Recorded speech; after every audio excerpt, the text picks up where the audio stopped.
Welcome to the 32nd episode of the Nerdom and Other Nonsense Anime Podcast. Today we're kicking off the fall 2017 season with our first impressions and initial recommendations for all of the shows that we've started checking out. As usual, we'll be trying to narrow these down to a top 10 that we'll follow and review throughout the season. This episode is going to be the first part of two. We'll be covering shows that air from Sunday to Thursday. My name is Bcom, and I am severely depressed about Destiny 2's lack of incentive to play its endgame. Get it together, Bungie. And also with me is my depressed partner, Leo. Yes, I'm in complete agreement with you on that. It's so we just may take a quick second before we go on, but yeah, I think I heard the DCP podcast say it the best, that like Bungie spent so much of their effort into making sure we had enough to do at the end of the game that they forgot to give us an incentive to do it. Yeah, this all stems from like a really great Reddit post on the Destiny subreddit that was about like Bungie, we don't lack like content, we just lack incentive to play that content, because like even if you've just played like a little bit of the raid and like enough of the endgame after these, at this point like you probably have a 305 character, and if you're a little bit more hardcore than that, you probably have 305 characters, and at that point there's nothing else to do because there's no like incentive to get any of the guns, because and you probably already have the best of the guns anyways. Yeah, you probably already have guns that are perfect for every given situation. So that's the issue. And they haven't done much rebalancing. And like I was talking with you about this like briefly last week, where it's like I'm shocked that there have been no like secret quests that have like popped up randomly out of nowhere over these first. I mean, our dailies are gone, but then there's speculation that you could do that with Ikora's. What are they called? Her meditations. Yeah, like go back through those missions and find like new things, like find like dead ghosts in her old missions or something. Like learn more about the lore of the game and like where the expansions are going to go. Like, yeah, they really kind of dropped the ball on that side of the game. Yeah, like, and finishing it, I feel like I definitely like random rolls on weapons a whole lot more than the static rolls. But Bungie probably made that decision because it gives them a lot more control over what could possibly be the meta in the weapons they have. The PC version just came out yesterday, so I was watching some people stream that, and it does look really good, but even then I'm just like, yeah, but I know where this all ends up, and it ends up in a place where you're bored and have nothing to do. Yeah. Outside of just playing for fun, there's no reason to play. Yeah. They've got some work to do with that. We'll see. Yep. I'm sure they're hearing it loud and clear. But we're here to talk about disappointing anime, not disappointing video games.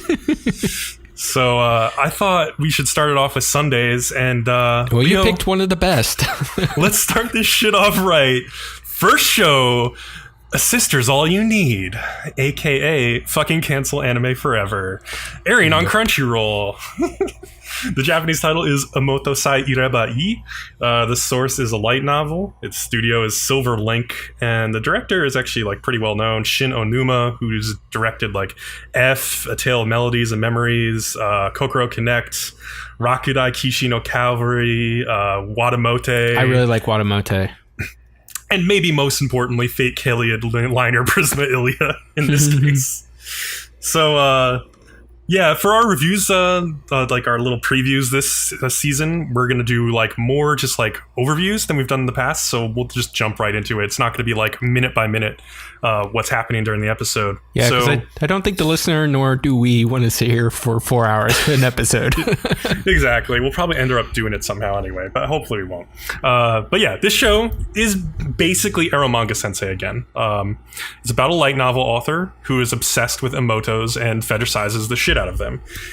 Who's like he's kind of like a high school kid. What is he, like 18 or he might be 20? He might be out of high school actually, supposedly. Like despite being out of high school, he and all of his friends look like middle schoolers or high schoolers, so it doesn't really matter. But yeah, the way this show opens is pretty insane. It opens with a naked loli on top of her brother, who she's waking him up naked, and then she's like come down to breakfast, and then they eat breakfast at the table. She's still naked eating breakfast. There's also like a random girl character. You're gonna leave out the whole saliva in the bed. So much saliva when she kisses him. Oh yeah, she kisses him. God, fuck, I forget. I've forgotten so much since I blocked it out of my mind. Your brain did it for a reason. But like, it's not even the weirdest thing. Like yeah, okay, like the little sister kisses him to wake him up and whatever. But then like when they get to breakfast, like. Well, first of all, before he goes down, he goes to like wash his face, and he washes his face with his little sister's bath water that she just took a bath in, and he's like narrating this to himself. And then he goes down to the breakfast table, and he's like eating cereal, I think, out of his sister's like milk. His little sister produces milk, apparently, and he's like, oh, it's so creamy and good. And then she pulls her panties, like her freshly worn panties, out of a parallel dimension in their kitchen, and then gives him, like, wipes the milk off his, like, her brother's cheek, and then he eats the panties, and he's like, oh my god, my little sister's panties taste so good. It's so bad. Oh, and like his childhood friend or something who's supposed to be dead is at the breakfast table for whatever reason. It's so messed up. So that's how this show starts. Immediately, like, if you didn't like any of that, like, just drop the show. Like, just drop it. Like, because it's ridiculous. It's, like, way beyond where it should go. However, there is a little bit of a twist in that this is not actually, like, what's happening in the show. This is the main character of the show pitching his idea for a new light novel to his editor. And this light novel involves those characters where, like, the little brother is, like, eating his little sister's panties and making out with her naked and all this stuff. And his editor, like, chews him out. He's like, that is a fucking ridiculous idea for a story. Like, why the hell are you pitching this to me, you idiot, you insane kid? But then it's really just, like, kind of lampshading that the show is, like, having the editor say this is ridiculous. Because it's like, they're making a show, an anime, that has this as its first scene. So, like, this got passed by an editor at some point, like in real life. So it's like the fact that the editor in the story is saying it's ridiculous doesn't matter because they're making the show. I only finished this episode for two reasons. One, the podcast. Number two, shock value. So I was like, what messed up shit is it going to do now? So the thing is, like, after the initial thing, it kind of calms down a little bit.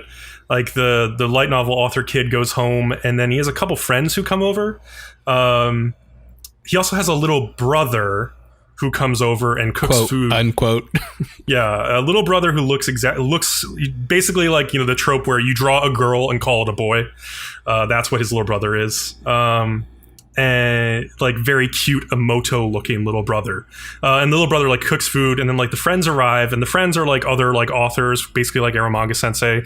And there's one character in particular who is basically just like a mix of two characters from Aramanga Sensei. Actually, maybe three characters from Aramanga Sensei. Like, she basically looks like Sagiri. She's got like purple hair. She's supposedly like 18 or 20, but that I don't buy that. Because she's drawn as like a 12-year-old, except for her breast, basically. That's like her character design. But yeah, she is basically like Sagiri mixed with the girl who always says dicks from Aramanga Sensei, whose name I can't even remember. Like, I just call her Dix-chan now because like she disappeared from that series after. And I know exactly who you're talking about, which is probably the best part. And then she's also a little bit like the other author, like the other lowly girl. What's her name? Like Alice? I can't remember what her name was in that series. God, I've wiped Aramanga Sensei from my memory. To be fair, we were drinking through a lot of it. So, yeah. But like true. She's basically a mix of all three of those characters because she's always talking about like dicks. Like in the second episode of this show, she's like always naked. It might be the third episode. I can't remember. And yeah, and then she's like Sagiri because she's also like a little sister. But yeah, she's like constantly flirting with the main character in front of all their friends. Like, she's constantly just like asking him to have sex with him, with her. Have his dick for dessert. Yeah, exactly. Like, just ridiculous stuff like that. And for some weird reason, even though they're both like adults, he refuses. Apparently, you find out later that he rejected her in the past, but she still is trying to come on to him for some reason. So there's probably more there, but like I don't really care to find out what it is. It's just a ridiculous fetish. The other girl is kind of like a more prim and proper girl, but she also has a crush on the main character. So this is basically a harem. And then there's like a guy who's another author who hangs out with them and has no personality, kind of like that guy who gets introduced in Aramanga Sensei, who has no personality and doesn't matter to the show whatsoever. It's the same thing. Oh, the guy's brother, the girl's brother. Yeah, is it a brother? Oh, you're talking about Aramanga Sensei. Yes, the girl's brother. Yeah. In this show, I don't think he's like related to anybody. He's just there. So yeah, like the main thing, I guess, to stick around for the show would be to see how they do the twist of, like, it turns out he actually has a little sister who is pretending to be a little brother. Obvious episode 1, if you ask me. Yeah, it's very obvious by episode 2 at the very least. Like, there's a shot of... he says something about how he wishes he had a little sister, and then the camera, like, cuts to an image of his little brother, quote unquote, naked in a bath. Like, and it's like, yeah, obviously, it's like, it could not be more obvious. Like, so I don't know. It may go the obvious route, or it may go the route of maybe he knows that he has a little sister and he actually has been, like, hiding it because of how he feels about little sisters and doesn't want people to think that he's a creep as an author. But I kind of highly doubt that. I don't think they would. He's not hiding it. Yeah. And he's completely blunt about it. Yeah, so I don't think it's going to go that way. It's just dumb. So this is just trash. Like, this is just more trash. And, like, yeah, the big problem with part of the show was that it was just really boring in the first episode outside of all the shock value. Like, they did, like, a little, like, card game or something, and it was just completely boring. Oh, I completely blinked out at that part. Yeah, like, how could you not? It was like there was nothing interesting going on for, like, the second half of that episode. So this show is just shock value. It's not particularly well animated or drawn or anything. It's just like Aromaga Sensei. Yeah, so if we decide to do another drink your way through this season, this is definitely the number one contender. So probably, yeah. Yep. All right, so we'll move on to the next show. Yeah, better show. So, yeah. Do you want me to introduce this one? Yeah, I'll do it. Yeah, go for it. Anime-Gataris, airing on Crunchyroll. So this is a original. The source is original. The studio is WAO World, who I've never really heard of. They haven't done much. And the director is Kenshiro Mori, who I also don't think has done much, as far as I remember. I don't have anything listed, at least. So yeah, this is a show about a girl named Minoa Asagaya who, like, she wakes up, like, one morning and she, like, vaguely remembers this old anime that she was kind of, like, dreaming about. And, like, it has, like, a lot of, like, parts from, like, old anime involved in it. Like, it looks like a mix of, like, Gunbuster and Gundam and a bunch of other stuff, like, all rolled into one. And she's like, man, I don't know what that was, but I just remember really liking it when I was a little kid, and I can't remember. I want to say, when you're watching this show, it'd be really fun to, like, co-watch it with a couple people, and everybody writes down all the anime that you know that they just slightly changed the names of, and just, like, see who guessed the most at the end. I think that would be really fun. Yeah, for like 100%, because this anime is about, like, basically forming an anime club and talking about anime. So, like, when she gets to school, like, she's unsure about, like, what club she wants to join, blah, blah, blah, basic start of a club anime. But another girl, there's, like, an Ojo-sama, whose name is Arusu Kamigusa, notices her talking to, like, one of her friends about the dream she had about the anime that she remembers. And then she's like the most popular girl in school, Arusu. And so she invites Minoa to, like, talk to her after school. And when they talk, she's like, so I heard you were talking about anime. And then she just, like, starts gushing, like, otaku stuff, like, over enthusiastically at her about, like, so do you like this show or like Re:Zero, or, like, she makes, like, references to, like, anime that just aired in the real life, like, 2 seasons ago or something. Like, so it's a very meta show. And, like, Minoa explains to her, though, like, I haven't watched anime for a really long time. I was just really curious about what that one old thing I watched was. But she's also, like, so impressed by Arisu's enthusiasm that she's like, but we should go to somewhere where a lot of people, like, know, like, what anime are, and then ask them if they could solve my problem. And so they go to, like, the anime club room.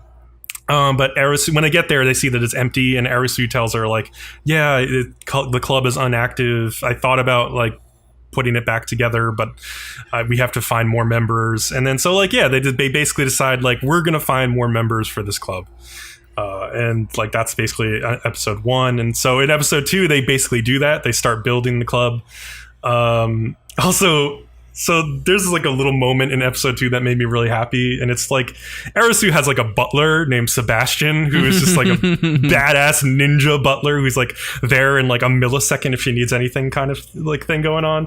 Yep. And so, like, she gets to school and on the second day, and, like, the butler opens the door and he's like, Manoa, we're gonna have to hand out like flyers and stuff. And then she like, the butler like brings like a curtain that they can like get changed behind. And like, typically in like anime these days, right? If two girls are getting changed, that they are going to show it for the fan service, like or almost at least always. The black outline through the curtain. Yeah, didn't exactly. even do it.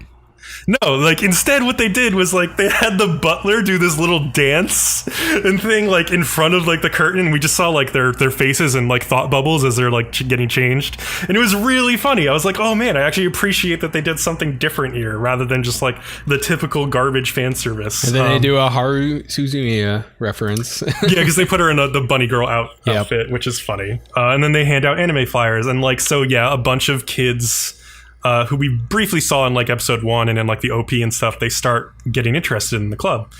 And so like in like the second half of the episode was an interesting thing because one of the girls who joins, who has glasses and black hair, and I think Leo's in love with already. Oh my god, glasses and side ponytail. Just kill me now. I'm done. So her name is Koenji, and she's really into reading light novels. Whereas Erusu is like a huge anime fan and like an anime only watcher, basically. And so they actually, what they did with the two is like really awesome. Like there's some, they're putting some thought behind what they write in this show. Basically what they did was the girl who likes the light novels only watches anime that is being made, that was the source material is a light novel. Right. But then the other girl wants to argue, there's the other anime out there, it's really awesome. And their argument's just really, really good. And I think I think the show wrote both of their points of views very well. Like they both had positive, negatives, and whatnot. And then they wrap it up with Minoa, just basically settling this whole argument, which is really great. Yeah, and I just really liked that they were arguing over like a fake show called Rue Zero, which is an obvious reference to ReZero. And they're like, "Are you Team Emily or Am?" Man, like that obviously relates. Amelia It's and super Ren. meta.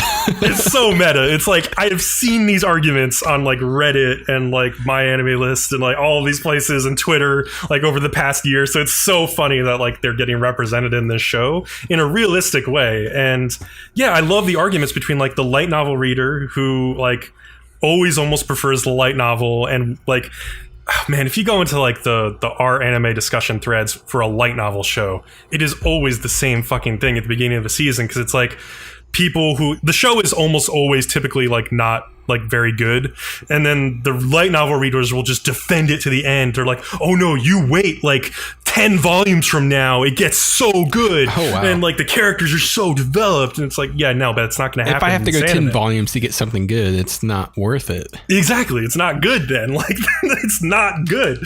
So I'm so that was like the kind of argument they were having, like they have between like the anime watcher and the light novel reader and all that stuff. It was an interesting thing to see portrayed in anime.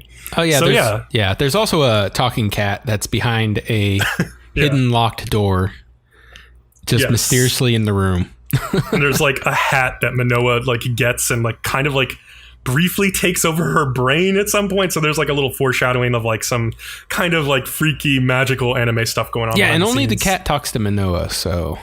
Yes, though I think somebody overhears her talking to the cat at some point. I think it was like one of the guys, but we didn't really what's see. it, the sixth guy who's like a douche? The sixth guy is a Love Live fan, which is so fucking funny to me. I can't wait to see more of him. But he's like the popular guy in the school at the same time. It's so weird. Yeah, he's like a Bishonen dude, and he has like these Love Live pins all over his bag, and I'm just like, oh god. But it's not called Love Live, it's called something else. I can't remember what it was like, Dynamic Beat or something like that. I can't remember. Yeah. It was really funny. So yeah, this is a really fun little meta show about an anime club. A little bit like Genshiken or something like that, but a little cutesier, I think. So yeah. Ooh, can I do the next one? Yes, it's a very long, in-depth review, but I'll let you do it. Okay. Himouto Umaru-chan R, Amazon Strike. The source is a manga. Studio Doga Kobo. I'm not sure what they've done, but the director is Masahiko Ota, who has done the first season of Gabriel Dropout, which I do know, which is pretty cool. And basically, our collective synopsis is nope. No. Yeah, I'm not interested in Himouto Umaru-chan. Like, it's just so annoying. I did read the manga, and I did enjoy it for a while, and then it just got old. Yeah, I could never finish the first season, and I watched a little bit of the first episode of this, and I was just like, nope, no thank you. Like, yeah, it's just basically a spoiled little brat being taken care of by her older brother. Yeah, and it's just like the spoiled brattiness part just annoys me too much to like continue watching. Mm-hmm. It's like, yeah. Like the side characters are more interesting than our main character. that's saying something. Yeah, probably. Yeah. And she drinks so much Coke and eats so many chips. Oh, she should be obese as hell. Yeah, that pisses me off the most, probably. Because I'm a person who's drank a lot of Coke and eaten a lot of chips. And it definitely affected my weight. No, you haven't had the same results? Interesting. No, I'm not like a supermodel, apparently. So, yeah, it's frustrating. Not to mention Coke is just so freaking bad for you. It's really bad. Yeah, it's terrible. I don't drink as much of it anymore. Yeah. Honestly, you really shouldn't drink any of it. If you do any little bit of research, it should scare the shit out of you. My liver will filter that stuff out. You say that as I hold a glass of whiskey in my left hand. Yeah.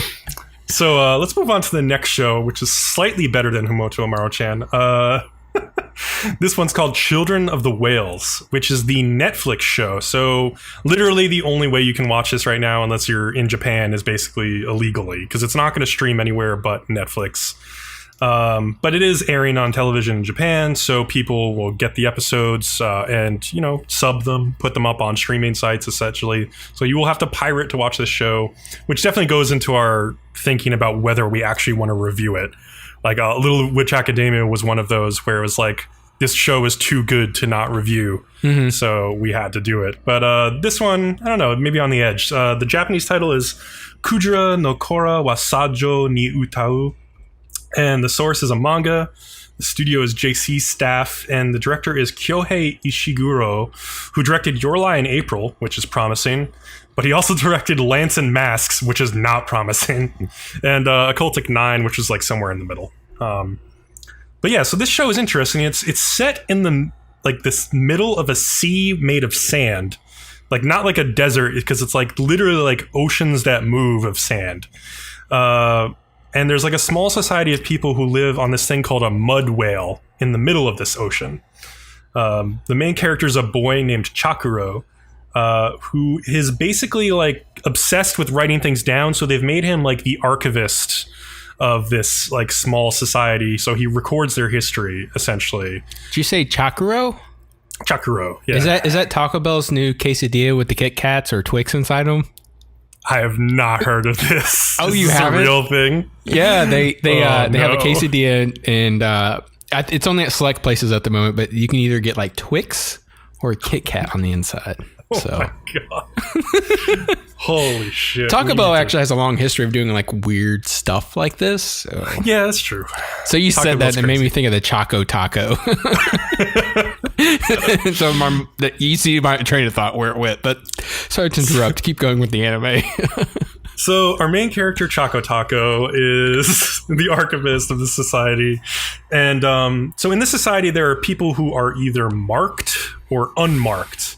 And the unmarked can live to like a ripe old age and be fine. But the marked, which I think is the majority of the people who are born, usually start to get weak and die around age 30.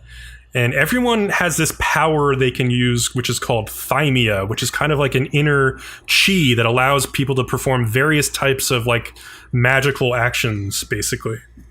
And so because of this, like the society also has this very strong belief in repressing your emotions. Believing that like the gods of the Sandy Sea will drag you below if you show any emotion at all. But like Choco Taco is pretty like emotional. Like he cries in the beginning of the show when he's recording the events of like a funeral for somebody who's died. But in that way, the setup of the show is actually very similar to From the New World or Shinsekai Yori, which was an anime about like this kind of spiritual group of humans in the far-flung future who have powers, but also need to really strictly control their emotions because when their powers get out of whack, they start murdering people.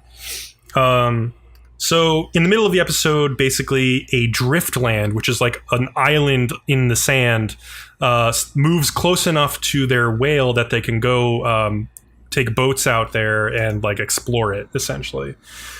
And when they get to the island, Chakuro and another girl named like Somi go off on their own. She's like a very cute moe anime girl. Like she doesn't really fit into the show very well, in my opinion, because she's just so moe. Like she's so typical anime. But they get separated, and Chakuro finds like... First, he finds this little like squirrel-like creature, which is very cute and is clearly going to be like a sidekick. But like hangs around him. But like somebody has been feeding it, and then he stumbles across this girl who, as soon as you see her, you're like, okay, so that's the main girl of this show.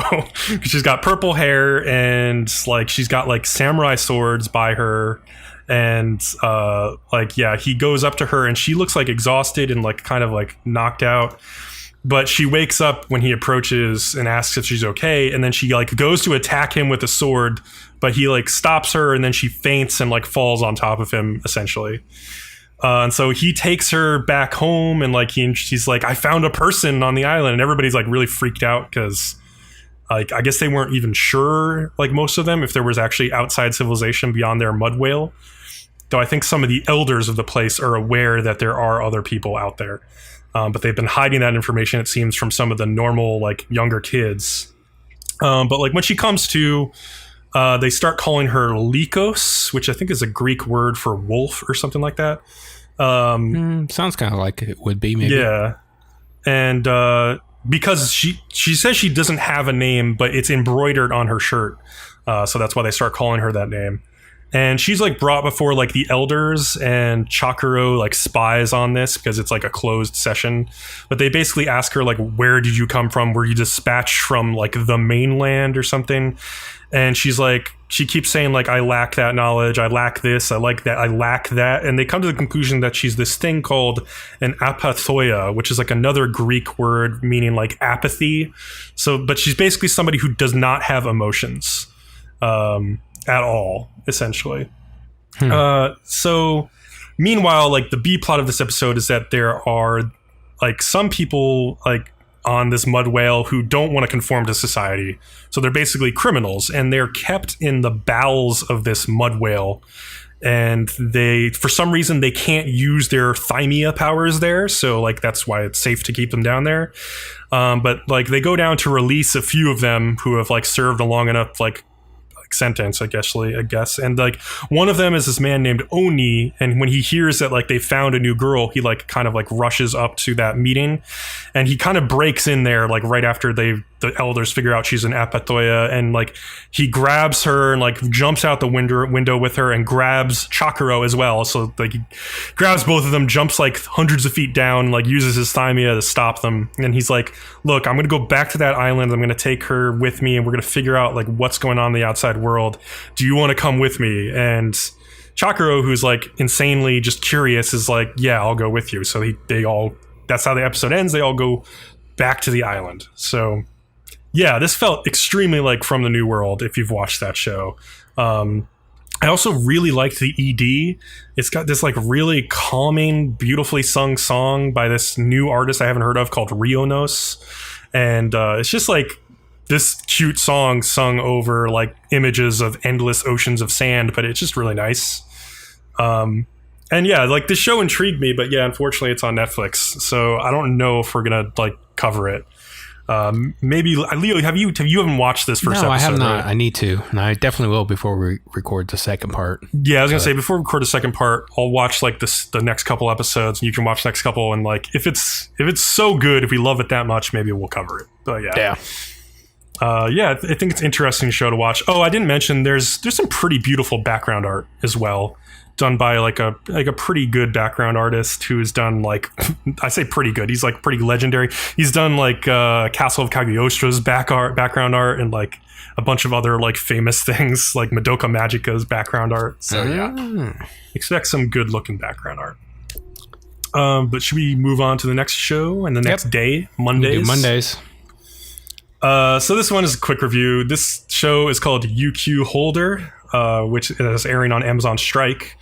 The source is a manga, the studio is JC Staff, and the director is Yohei Suzuki, who's directed things like Is It Wrong to Pick Up Girls in a Dungeon, Sword Oratoria, which was the crappy fan service spin-off of the first show. The Hentai Prince and the Stony Cat. I like that one. Oh yeah, I haven't seen that show. Shimoneta, which was fun, and Urara Meirocho, which I basically hate and is like the bane of my existence. So yeah. Okay, I read the manga. If I had told you, I'm not going to give away spoilers. If I had told you that the main character's main power was that he could strip clothes off women, Yeah. would that have changed your opinion before going into it? Okay, what if I told you later on there's a race with like basically magical jet skis with his harem, and at some point his magic goes crazy and gets reflected, and all the girls basically do the entire race naked? Like it's a ridiculous. It's ecchi for sure. Yeah, it's an ecchi show. Like, yeah. And so this is basically a follow-up to a show that I never watched back in the day called Negima. And actually, this new show starts off with a flashback to that old show. Like, it's kind of weird the way this new show starts off, because it starts off with like Negima, I guess, who's the main character of that show, and he's like in a hallway with a bunch of high school girls, like literally like 9 high school girls or middle school, I don't even know. Okay, so this is funny because UQ Holder in the manga does flashbacks to Negima. That's so weird. Yeah, so that's what this is doing then. Like, that's how it starts off. So it's very tied into that original Negima show, so you might have to watch that and like to really enjoy the scene this. you're talking about is super late in the manga. Yeah, so like he's standing around with these girls and then he sneezes and all of their clothes fly off. Yeah, it's because his trait. Sneeze is so powerful. It's a family trait. That's what their magic does. It strips clothes off women. But after that stuff, like when they actually get to like the plot of this show, they introduce like a 700-year-old vampire lolly who looks kind of exactly like Shinobu from Monogatari, just without like she the can shaft transform art. into a mature woman. Yeah, it's kind of different because like she's a mature woman most of the time, I think, but she transforms into a lolly. Her real form is a lolly, but that's her real magic form. Okay, to look like the mature version. Yeah, she's like his teacher, I think, at school. I'm pretty sure. Yes, from what I in remember. the beginning. Honestly, I skimmed through a lot of this episode because I was like, "This is the stupidest shit." It's. I'm still reading it, and it's like a monthly release at this point, and it's still just absolute nonsense. The last couple chapters, I think it's trying to wrap itself up because the last couple of chapters have just been info dumps like crazy, and we're at the end. I mean, we've seen so many chapters. Why now introduce all this stuff? So I feel like they're going to end it. That makes sense. Yeah. Yeah, I mean, like, yeah, as I was watching through this show, I was just like, yeah, this is like fun, kind of ridiculous, but it felt like an early 2000s show to me. Like, it felt like a show that was trapped like in a long time ago. Because that's like when the original show aired, and I think it's kind of like trying to recapture that feel of early 2000s or like late 1990s anime, maybe. And it's just like, yeah, I don't want to go back. It's like, that time happens. Those shows happened. They were fine, I guess. I don't know. And then there's like some excessive like blood and gore near the end of this episode with like katanas slicing through arms and shit out of nowhere. I don't know. I they're really immortal, skimmed through so the they end of can this. lose their limbs and just reattach them. Mm-hmm. So if you want to watch a show where like nothing matters, like watch this show. Yeah, basically. It's just like turn your brain off kind of show. I don't know. I will wasn't that say interested. if they are going to fund their their animation budget, then some of the fight scenes would be worth watching if you just wanted to go watch shows, because there's some pretty cool fight scenes in the manga. Okay, that's cool. Yeah, but that's it. That's all I can add to it. I haven't even seen the anime, but I know not to recommend it just from the manga. All right, I'll move on to the next one, which has been a roller coaster for me. So the next show is Wake Up Girl's New Chapter, which is airing on Crunchyroll. The source is it's an original. The studio is Emile Ponce. I'm pronouncing it the French way, but who knows how the Japanese actually pronounce it. Director is Shin Itagaki, who directed Bento and like Berserk 2016 infamously, and Devil May Cry and stuff like that. So Wake Up Girls is an idol series. I watched the original season like a week before this new season started airing, because I'd never seen it and I'd always heard like kind of good things about it. Basically, where I stand on idols shows, like the big ones at least, is like I'm a big fan of the first season of Idolmaster, and I hate everything about Love Live. So that's where I stand on idol shows. I've never watched an idol show because I know I'll never like it. Oh, I don't know, man. You should watch the first season of Idolmaster. That's a real good show. But you may not like it, like, because it's still about idols, and if you just don't like idol stuff, then yeah, you might not like it.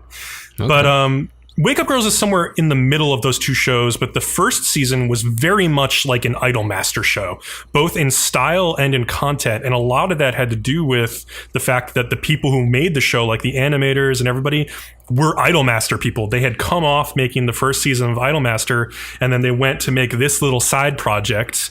And it looked fantastic. Like, it was animated extremely well. The character designs were gorgeous, very similar to the Idolmaster character designs, very appealing. And the show was kind of interesting and offbeat because it covered like the seedy, grimy underside of the idol industry, where the girls are kind of forced into some like uncomfortable situations at like these like service clubs as they're coming up and trying to get jobs basically and establish themselves as idols. They have to do some creepy shit, and like a couple of them almost quit over it before like they convinced like their managers like, we need to do something different, like we need to find different jobs, like. And their managers aren't like the best people. Like, there's like a woman who manages them, and she's kind of like just a greedy woman who just like wants to make money, and like she'll eventually come up with some good ideas, but she's pretty greedy and seedy herself. And like there's a guy who like runs the idol group as like her assistant, and he just doesn't really know what he's doing. He's not experienced. So yeah, the whole first season is like getting together as an idol group, establishing themselves, getting over like the seedy, grimy part of the industry, and then competing against this big group called I-1 Club, who are kind of like this really huge, established, like Tokyo-based idol group. And it's really fun to watch as that happens. Flash forward to season 2. Holy shit. Oh, really? It's so bad because everything that you might have liked about season 1 is gone. Everything. They brought back all the same characters, but you might not even recognize them. And the reason I say that is they have completely changed the art style, because all of the Idolmaster people who worked on this are now gone. They are probably working on like Idolmaster Side M, which is also airing this series, or something else, or just not working on anime anymore. So they have completely different animators and a completely different director than the original season, and it really, really shows because the animation is really bad. It's way more CG instead of hand drawn. It looks like a bad version of Love Live now, as opposed to like an almost as good version of Idolmaster, which is a drop that is so steep that it's like infuriating to me to like watch this second season. But not only is it like different looking, like the characters, like some of them seem to have completely lost the personality that they had in the first season, to where it's like, again, like these people are almost unrecognizable. Like there's this main character named Mayu, who has this whole arc in the first season where she was a member of the big group called I-1 Club, and then she quit because of various reasons that like you'll find out when you watch season 1. But like, so she spends a lot of that first season kind of like depressed, but like very competent, but like very like reserved. And then like when you meet her character in this season, she's just like a normal Genki girl. Like she retains nothing about what she was in the first season. So like she's just like a happy-go-lucky Genki girl. They've completely changed her character. And some of the other characters like are just there, and like they don't do enough to reestablish these characters. Like they expect you to have watched season 1 and then like view season 2 as a continuation, except that like these aren't the same people. They don't feel the same, and it feels like they've skipped time, but like nothing has happened, and they all look different, and it's just awful. It's so bad. And like, yeah, the other thing is that like the first episode at least doesn't cover any of like those themes that the first show did about like the uncomfortable side of the idol industry. And I would say episode 2 was slightly better because one of the characters starts hiding from like the rest of the group that she's like trying not to eat as much because she gained like a couple of pounds on like a food like, you know, one of those shows where like idols go on and they eat like some kind of weird food or something. Yeah, she got like really competitive on the show, and because like it's like some guy on the show was like making fun of her like on the panel, and he's like, oh, I can eat so much food, what can an idol say about food? And then she started eating a bunch of food to like prove that idols could eat food too. But then she gained like 4 pounds or something, so she freaks out about it and starts like starving herself and like running at every spare moment. And like, you know, eventually the rest of the group figures out what's going on and they support her by the end and she gets back to normal. But that was still like not really as, you know, interesting as the themes of the first show that they explored. So anyway, I like, but just really, it just looks so bad compared to the first season that I can't enjoy it at all as like a continuation of that. And it is really depressing because like I thought that was like a diamond in the rough, like the Wake Up Girl season 1. When I watched it, I like almost basically binged through it because I really enjoyed it. Like it was so good. What's kind of surprising to me, the director has done Berserk and Devil May Cry. And then you gave the guy an idol show. I'm just like, It is weird. Yeah. That's a very tone shift there, I have to say. I feel like the production committee behind this anime must have just been panicking a little bit. Like, I think they've made like a really bad decision here because they're airing this show in the same season as Love Live Sunshine Season 2 and Idolmaster Side M, which is like the Idolmaster Boys show.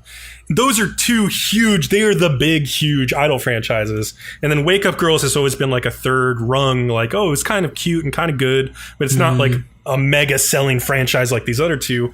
Why would you compete with these two shows? Like, unless they think that like the, you know, rising tide like lifts all boats or something like that. Like, oh, they're going to watch these other two idol shows and then they'll watch ours. But that's not going to happen if the show just looks terrible. It looks like my biggest problem with the designs is the characters' eyes. Their eyes are just like these big, empty, soulless things that have no emotion in them.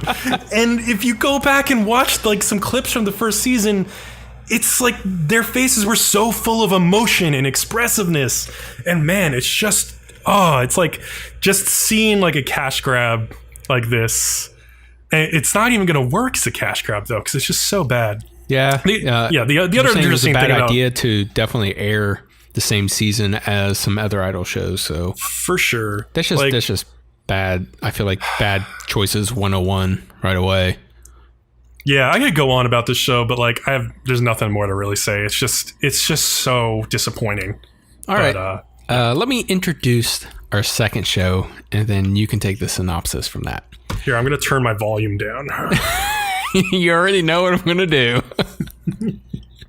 So, moving on to Tuesdays, we have Black Clover. The source is a manga! It's done by Studio Parrot, and they have done some great things like Yu Yu Hakusho and Tokyo Mew Mew, which I've actually seen, 12 Kingdoms, Naruto Shippuden, and Boruto The Next Generation! Tokyo Ghoul and our dropped convenience store boyfriends! The director is Tatsuya Yoshihara. He's on Monster Musume, Long Riders, and Yorido Yalaman! And that annoyed the fucking shit out of you. Do not watch this show. And wow, I'm looking at my waves and Audacity over here, and they're just fucking crazy. Let's see if that clipped at all. It would be fun to edit that. Here, I'll introduce the show, and then you can shit on it some more after like I explain what it is. Okay.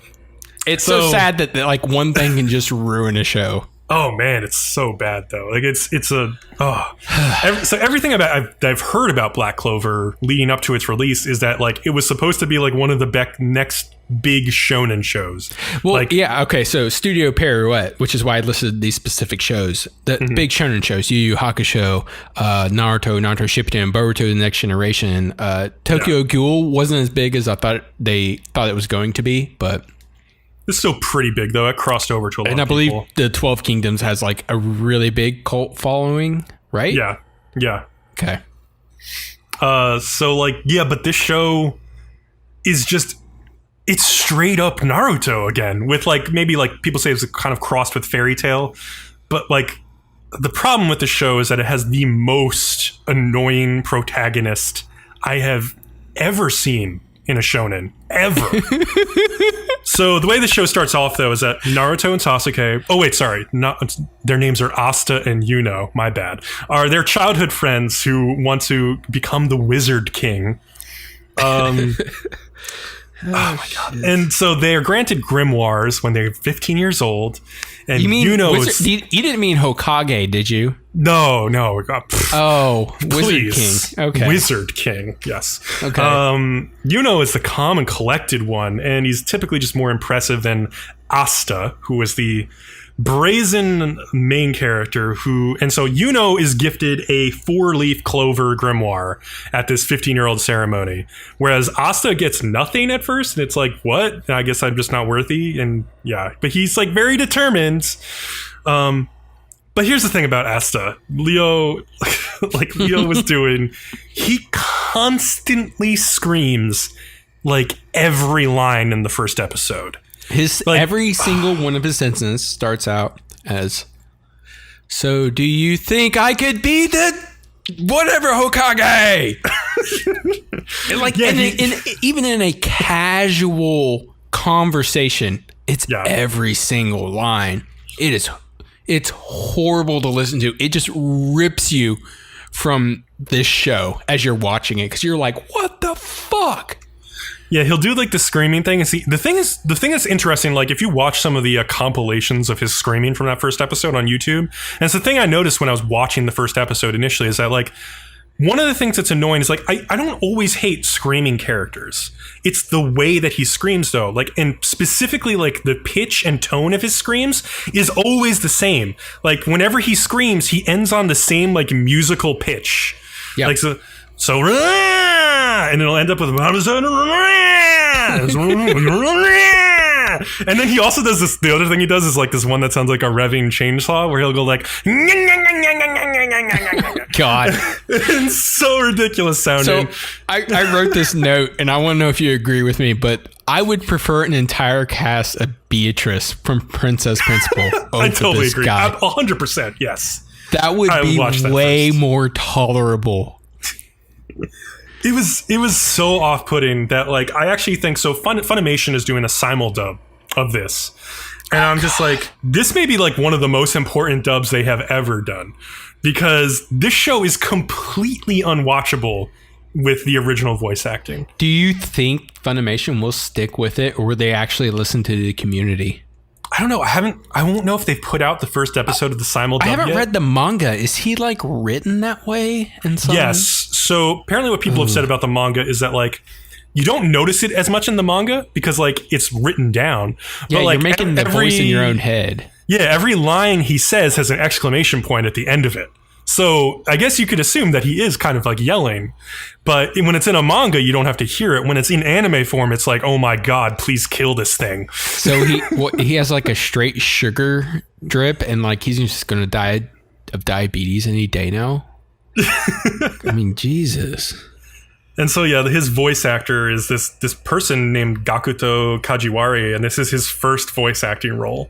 And I just feel bad for him, like sure, he made some bad decisions, but like there's also like the voice director who's to blame for this, like who thought that like, oh yeah, that take was a good take, or yeah, like, people made this decision, and I don't know how you did that take and thought this was a good idea.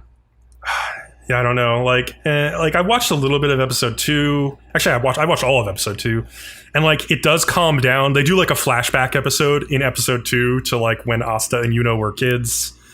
And like, oh, you know, their motivations and everything. Another like very Naruto episode. As you were doing the recap of the last episode, I went to episode 3 of this one, and they did dial it back a little bit, but it only took me another 2 seconds to find a scene where he was doing it again, and I was just clicking randomly.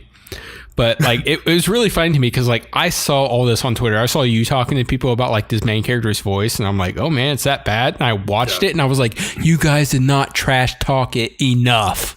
Yeah, it is incredibly bad. Yeah, it is like to the point of like I think after like 4 minutes of this episode, I went online and was like, I can't watch the rest of this show. Like I posted that somewhere. I don't know. It's like, it is so bad. Like just if you watch like the first 3 or 4 minutes of this show, you will know exactly what I mean. It's like impossible to ignore. It's so bad. Yeah. In episode 2, there's a couple things that really killed me. it was 3.5 minutes before anything new ever even happened. And then it was nothing but ton of flashback that felt like was more filler than actually giving us information. And I really hate flashbacks. Even if the flashbacks need to give us information, me personally just don't really care for flashbacks mostly. Yeah. So to have almost an entire second episode of flashbacks, I was like, oh my God, it's Naruto all over again. I'm just going to be done with this show. And it really just is. It's like, it's so Naruto. It's so generic. Like, I've heard various people say, like, there's people on different sides of like the story here with who are the manga readers. Like, there's manga readers who say like, this is like the most generic shonen. There's nothing to see here. And then there's manga readers who say like, oh, later on it gets like more unique and more interesting. But like, why would I wait around for that when the beginning is so bad? Oh yeah, we already talked about that this episode. But yeah, like, and after you said a Naruto comment, after I watched episode 1 and 2, I could do nothing but relate everything that was happening to Naruto after that. Yeah. It was really bad. So yeah, that's Black Clover. So man, go listen to that. Go listen to that kid scream. I'm sorry if somebody really likes Black Clover, but go watch Naruto. Yeah, even if you liked like the manga a lot, like understand that the anime is not doing it any favors. Like it's just not. Yeah, it did not translate to anime well at all, I don't think. All right. But you want to talk about another show that you and me are both enjoying? Yes. All right. So you want to take this one? Sure. So let's talk about Juuni Taisen Zodiac War, which is airing on Crunchyroll. The source is a novel by, very interestingly, Nisio Isin, who wrote the Monogatari series. Indeed. So that makes it interesting in its own, I feel like. For sure. The studio is Graphinica. They've mostly done co-productions with other studios on things like Hellsing, Ultimate, Arslan Senki. So this is kind of their first big breakthrough. The director is Naoto Osada. He did The Devil is a Part-Timer, Future Diary, and Shuffle. I started watching Shuffle like a week ago just for fun. I think it's on Crunchyroll or Funimation. That's like one of the biggest old school harem shows, dude. Yeah, it's kind of fun though. It's like a fun harem. I would recommend he actually has like out. 2 kind of big hits in there. Shuffle and Future Diaries are definitely standouts on their own. For sure. But, and Devil's a Part-Timer I really enjoyed that show. I wish they would make more of it. Yeah, that's really good. But okay, how about you take a synopsis episode 1? I'll take episode 2. Okay, so episode 1 it's this story of like we meet this girl who calls herself like the boar or something. So like the characters. Did you do the title? Oh yeah, even boars may become pigs after 7 generations is the title, which is kind of fun. But yeah, like so like since it's a Zodiac War, the different characters in the show that you'll eventually get introduced to are different animals of the Chinese zodiac. So the girl we get introduced to is the boar animal. Do you know which one you are? Shit, I looked it up too. I'm the tiger. I think I'm tiger. Yeah, I'm pretty sure I'm tiger. Yeah, and then in American, I'm a Leo, so I'm cat all the way through. Good stuff. So things that stood out about this show initially is like as it's getting set up is there's some like incredibly good fighting animation in this first episode. Oh, really good. Like incredibly good, like 90s OVA good. You know, I was like, what the hell is happening? Like, where did they get the budget for this? And I'm a little bit sad to say they basically kind of just only did it here so far in the show, because this first episode is a big standout for animation quality. But yeah, so like this girl who we get introduced to is the older sister, I think. Who and like so her father was the boar in the Zodiac War at one point. And he won. And he won, right? And so their family is well respected because of that. And he has 2 daughters. I just gave me a thought. So whenever they win this event, they all get 1 wish. Right. Of anything. What was his wish? I don't know. I'm sure we'll find out eventually. Yeah, that's really interesting. He was already previously wealthy before he went to the war, to this little thing, and then he came back. So, and nothing changed. So, I don't know. It just may be an oversight, but whatever. So the oldest daughter expects to be chosen as the family representative for the next Zodiac War. But instead, her father chooses her little sister. And that makes the older sister like incredibly jealous and spiteful. Because she felt that she deserved this position. And she resents it so much that she decides to use like psychological warfare against her sister.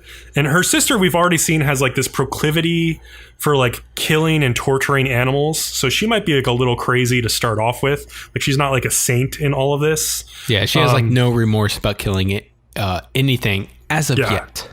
But her sister like sort of nudges her into embracing that side of herself more and more and more, which leads to like driving her little sister mad and then even like killing herself in the end. And like, because like she's been killing like all these people and she feels like this massive guilt about it. And then she like kills herself to stop it. And then of course it boils down to like she killed all the maids and butlers in the house and their father was forced to lock her in the basement. Yeah. And then like her older sister slid her a knife so she could keep killing, and the only thing left to kill was herself. Yeah, it's pretty intense. It was pretty intense and brutal, and really, I think I really liked the writing for it. So yeah. So of course the father has no choice but to choose the older sister now as the boar for the new Zodiac War. And so in the end of the episode, like she goes to like this big skyscraper in the city to the top floor to meet the other warriors who've been chosen from like the 12 families or whatever. Yeah, and also the organization that controls this has completely wiped out a city for them alone. Oh, so for them to just fight organization is crazy. And one of the really interesting points is when she's going into the building up the stairs, she's constantly pointing out, you're like, you don't take the elevator. That's stupid. You lock yourself in a box. She takes the stairs. And even when she goes upstairs and she sees that one of the contestants has been killed, she's like, that's stupid. That's been that they've already had themselves killed. And then she even analyzes everybody at the same time. Yeah.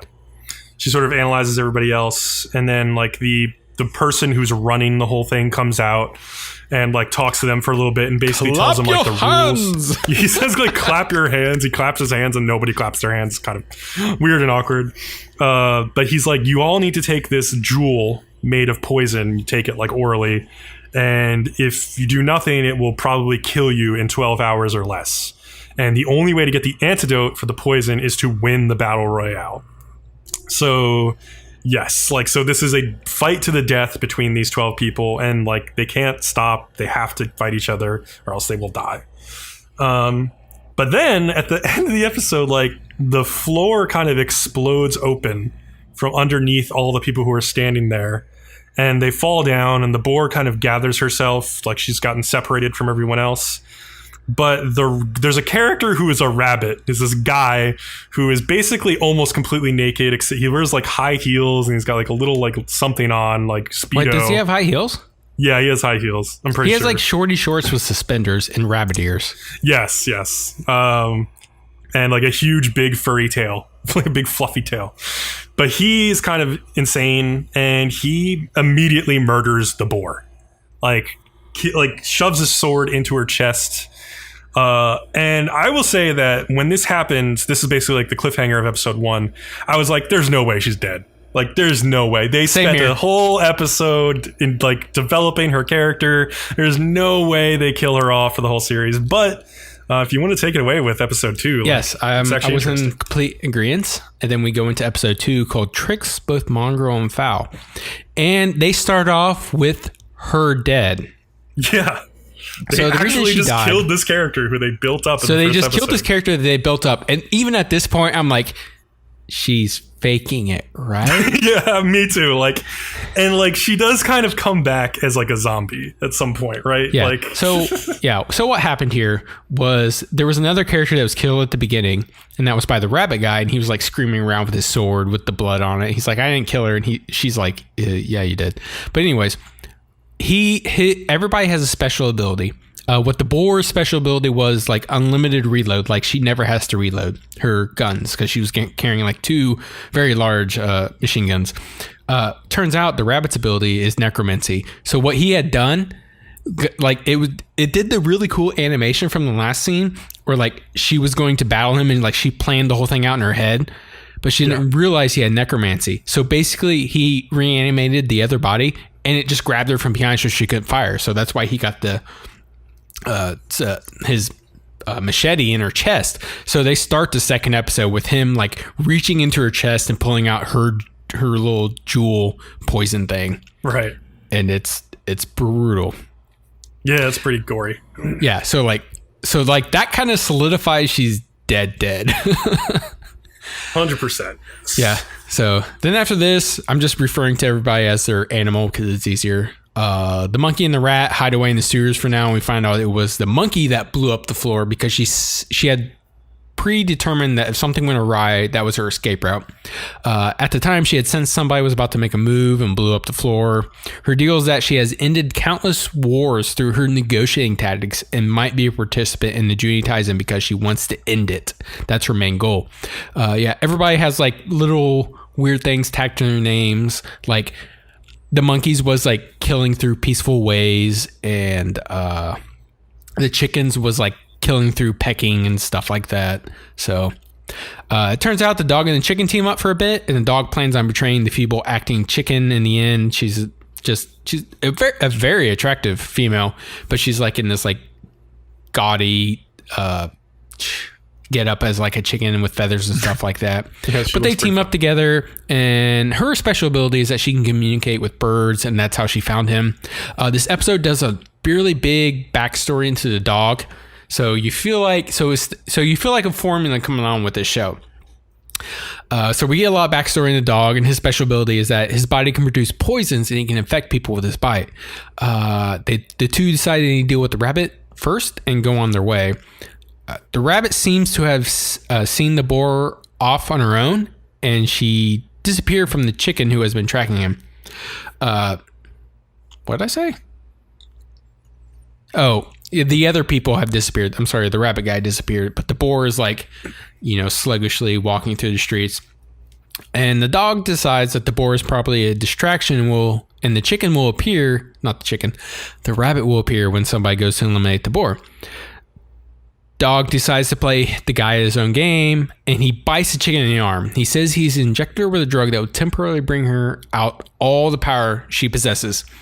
And like chicken is like freaking out, and dog's like, stop freaking out, you'll be okay. And then chicken like looks up with him and just grabs his face with her hand and crushes the dog's head. So that's brutal.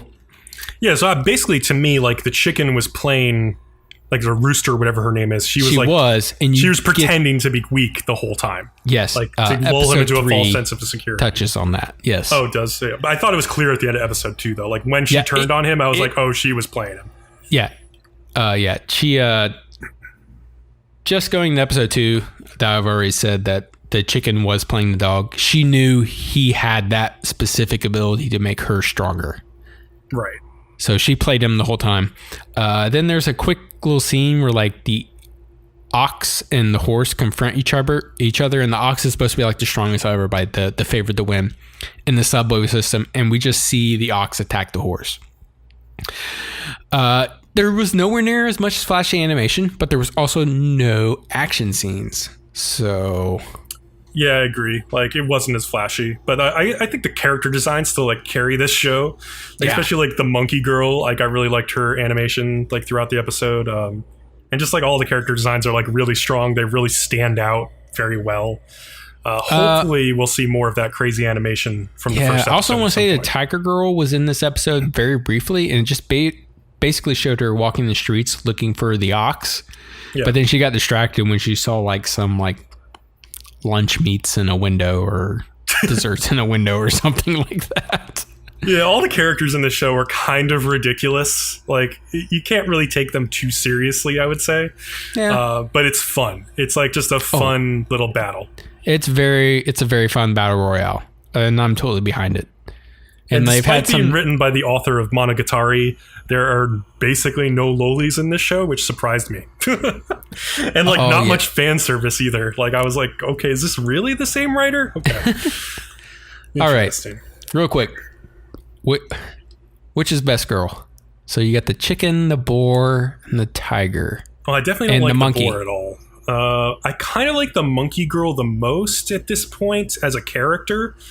I don't know. That's a good question, though. Like, the rooster girl is probably like your most typical like moe girl, except she has this dark, conniving She's side to her. yandere as fuck.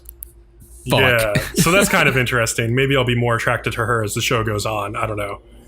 I think the best character for a lot of people who have been watching the show online, at least on my Twitter, is the rabbit guy. There are a lot of girls who are losing their mind over Rabbit Dude and his design. Oh, that concerns me. He's got abs for days. Because he's super messed up in the head. Yeah, he's screwed up. Yeah. People like his character design a lot. It's just so ridiculous, so over the top. I don't know.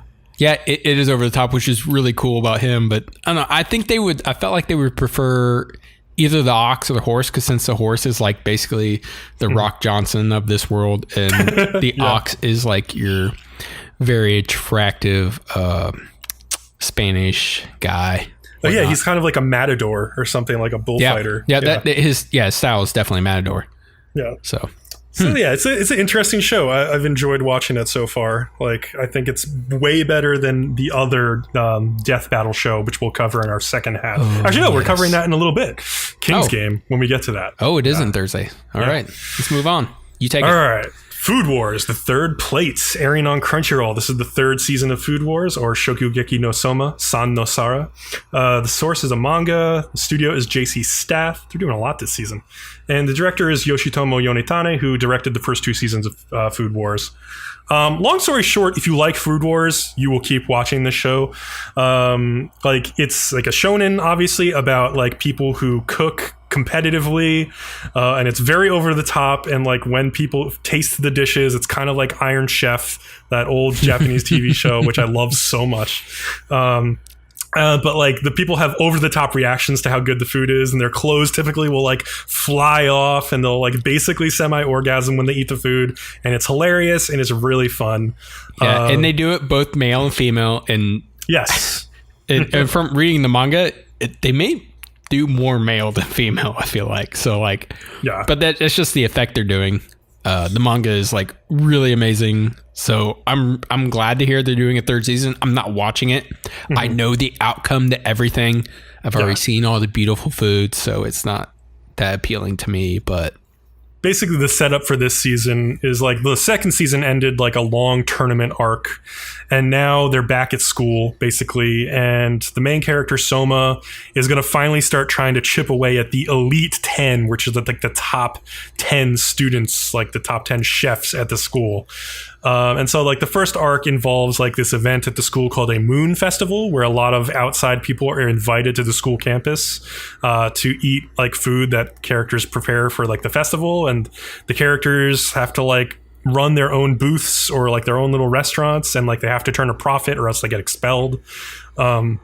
And Soma targets this one guy who is named Kuga, who is part of the Elite 10, and he's like a master of Chinese, and specifically Sichuan Chinese cuisine.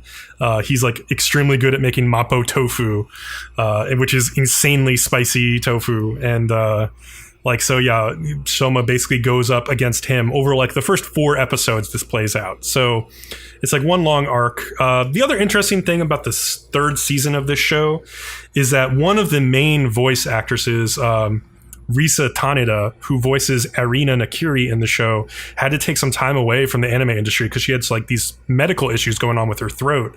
And I think she's back now and starting to take on some jobs, but when they recorded for this show, she couldn't do it. She was still having issues. So she's been replaced by a voice actress named Hisako Kanemoto, and honestly, I think the replacement has done an excellent job at capturing Arina Nakiri. Like Risa Taneda has like a very like legendary kind of voice, like she's really good, but this other voice actress has done a fantastic job like doing the best like impression of that character that she can. It's not exactly the same, but I think it captures her personality in a way that is really well done.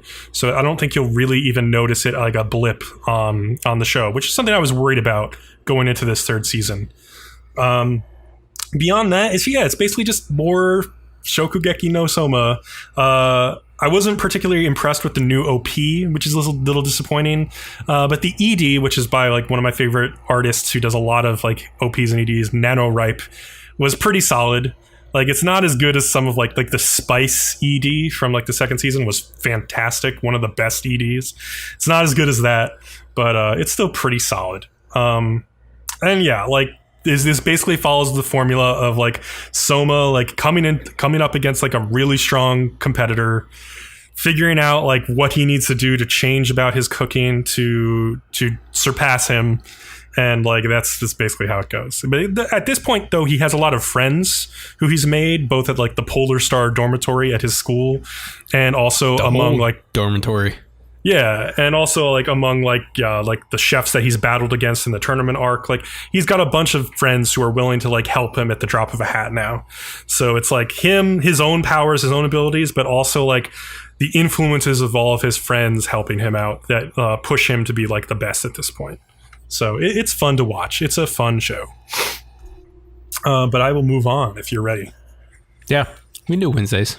Wednesdays, we'll start with Konohana Kitan, which airs on Crunchyroll. The source is a manga. The studio is Lerche, and the director is Hideki Okamoto, who has basically directed like a few ecchi shows before this one. Oh, that's not good. Yeah. So watching the PV for this show, I expected it to be a lot like another show I had strongly disliked from a few seasons back, Urara Meirocho, which was all about like an animal girl who grew up in the countryside and is like a bumpkin. She really literally like was raised by animals, so like she didn't know human norms. So she comes to the town in that first episode and like she's trying to. Oh, is that the one where they were like rubbing on each other? Yeah, well, that and like, but like in the first episode, like she doesn't know what she's doing. She like offends somebody, and to apologize, she lifts up her shirt to show her little lowly belly to people. Yeah, because that's like animals show their belly to people when they're like trying to like apologize. I remember you doing this when we were doing our impressions, and I was like, I'm so glad I didn't even think about watching that show. So yeah, like this is the same kind of show as that, where it's like. The show is all about like little cute girls, and it's all about sexualizing them as much as possible while still like maintaining this aura that it's it's just cute. It's just cute and innocent. I swear. Oh, also look at this naked little girl. Oh, she's so cute and innocent. It's just like, yeah, it's that show. Honestly, without they had to do it in a bathhouse, so obviously they're gonna have bath scenes. Yeah, but if they had done without the bath scenes, I would actually think the show's decent. Yes. But I don't want to sit here and feel uncomfortable as I watch a little lolly fox girl get pulled into the water by the other lolly fox girl that has bigger boobs. It's just there's a lot of Yuri. It's actually listed as Shoujo Ai on my anime list, so I would assume that this Yuri actually goes somewhere. Like these girls will probably enter into like a relationship at some point. I'm assuming, because that's the only reason you would actually list it as Shoujo Ai. Otherwise, it's just like, you know, what people joke about as Yuri undertones, where it actually never goes anywhere. Like, but yeah, she's like the main character from Urara Meirocho, where she's like a bumpkin from the country. She comes to work. This is the main character of the show. She comes to work at like an onsen resorts. And yeah, so it's in that way, it's like people have compared it a little bit to Hanasaku Aroha. It is nothing like as good as that show. Like, don't compare it to that show. It's nothing like it. But yeah, like there's other cute girls who work at the onsen, and basically they always take baths together. Like the first scene when she gets to the onsen, like they rip her clothes off and wash her as the camera like pans up her naked body. So it's like, the show tells you what it is. It's like, you're going to watch little lolies be naked. And then when they're not naked, they'll do some cute stuff. And that's it. That's basically the whole show. And I have no time for a show like that. So, yeah. Yeah, it's kind of my same thought. If you go into episode 2 of Spring Journey, basically what I said was, if you want cute fox girls talking about their feelings and body outline shots of them in the hot springs every episode, then give it a try. Otherwise, just avoid the show. Yeah, it just depends on like what your tolerance is for that kind of stuff, and I have like zero tolerance. So yeah, it's breaking my tolerance too. And the cute stuff they do is pretty cute, but yeah, it's like a nice, cute, like relaxing Iyashike slice of life with naked lolies in it, and it's just like, yeah, okay, that's not for me. It's like if you just cut out all the shitty parts of the show and made it fun, like, and cute. Yeah, and I like how they portray the hot springs and stuff. I think that's really cool. Yeah, but nice. I only have so much time in a day, and I probably won't get back around to looking at it unless I just suddenly find myself with nothing to do. Yeah, speaking of finding yourself with nothing to do. Well, the next show is definitely not geared towards us. No. The next show is called URAHARA, and before we get into what it is, like, I saw there's an article that Crunchyroll tweeted the other day where they were talking about URAHARA in Teen Vogue magazine. Wait, so isn't it like an all-female staff too? I think possibly. It is actually co-produced by Crunchyroll themselves, which is interesting.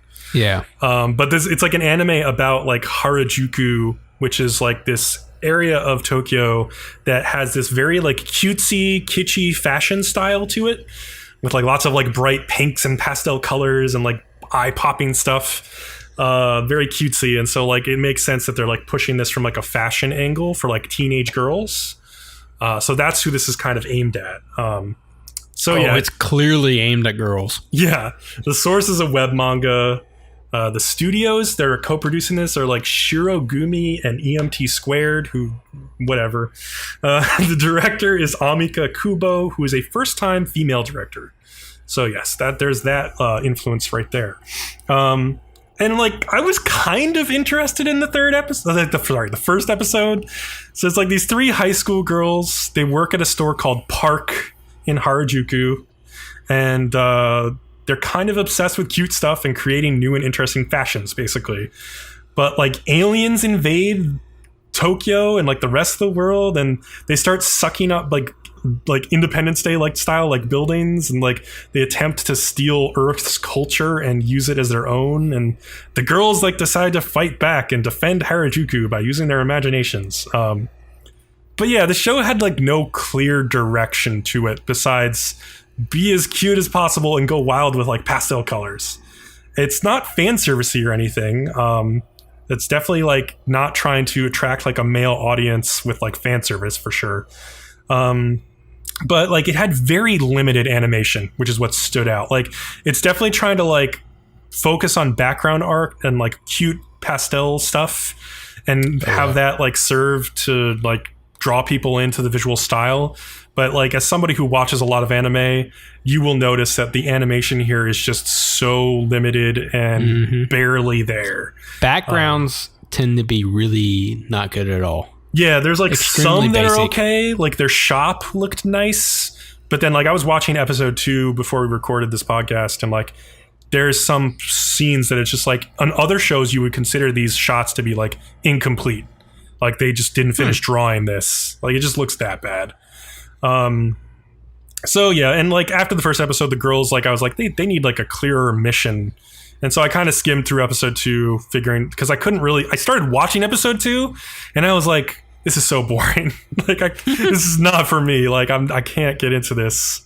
I don't know. It was interesting. I think like, one of like the Crunchyroll people, Raina Scully, who you might have seen online, she has like an active part in this series as a voice actor, I think too, which is kind of interesting. So I don't know. It's like a big Crunchyroll production. Like I wish it was a little bit better animated show with a little bit clearer premise. That's all I would say. Otherwise, it kind of might just fade away into obscurity unless it gets picked up by the tremendous reading audience of Teen Vogue. Then it might pick up a lot.